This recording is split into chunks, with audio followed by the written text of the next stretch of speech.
नौ दफा दाबी रे ओडिशा राज्य अवसरप्राप्त कर्मचारी महासंघ पक्षर महात्मा गांधी मार्गरे विशाल गणधारणा एथिरे राज्यर 47 बंधित संगठन शताधिक पेंशन भोगी और अवसरप्राप्त कर्मचारी जोग देछंती। केंद्र सरकार को भली चिकित्सा पाई कैशलेस बीमा योजना लागू करबा 75 वर्ष बयस पर अतिरिक्त पेंशन प्रदान एनपीएस और यूपीएस बदल में पुराना पेंशन योजना ओपीएस लागू करने को संघ दाबी करिछि। सेपरि कोरोना बेले बकिया थिबा 18 मासर महंगा भत्ता प्रदान सह रेल यात्रा रे पूर्वपरि 40% और 50% रिहाती व्यवस्था पुनः चालू करबा और भुवनेश्वर राज्य अवसरप्राप्त कर्मचारी सरकारी बासगृह आवंटन करने को संघ दाबी करिछि।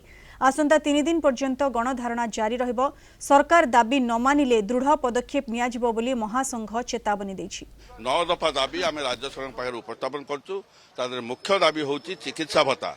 भारत वर्षर 28टा राज्य सरकार केंद्र सरकारी पेंशनर मान पाउतला बेले एवं ओडिशा रे मध्य जो माने एक्स एमएलए सेमान को दिया होची चिकित्सा भत्ता एवं आमर जुडिशियल एम्प्लॉय मान को दिया होची जुडिशियल ऑफिसर मान को दिया होची चिकित्सा भत्ता किंतु आमको से चिकित्सा भत्ता वंचित करा जाउची। या व्यतीत आमर एक पीजीपीए डिपार्टमेंट थिला आमर यही 9 दफा दाबी व्यतीत पेंशनर मानकर जो विभाग अभाव असुविधा गुड़िक रही ताकू विभिन्न डिपार्टमेंट समाधान करने से डिपार्टमेंट बहुत साहाय्य सहायक होता।